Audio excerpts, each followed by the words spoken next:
بسم اللہ الرحمن الرحیم۔ السلام علیکم ورحمۃ اللہ وبرکاتہ۔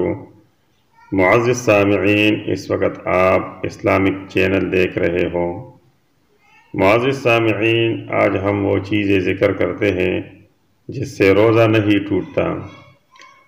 سوتے وقت اختلام ہو جانے سے، بھول کر کھانے پینے سے، تھوک نگلنے سے، مسواک کرنے سے، سر یا مونچھوں پر تیل لگانے سے، آنکھوں میں دوا یا سرما ڈالنے سے، خوشبو سونگھنے سے، گرمی یا پیاس کی وجہ سے غسل کرنے سے، حلق میں بلا اختیار دھواں، گرد غبار یا مکھی وغیرہ چلے جانے سے، کلی کرنے سے، بدن پر بھیگا ہوا کپڑا رکھ کر جسم کو ٹھنڈک پہنچانے سے، اگر خواب یا صحبت سے غسل کی ضرورت ہو گئی اور صبح صادق ہونے سے پہلے غسل نہیں کیا اور اسی حالت میں روزہ کی نیت کر لی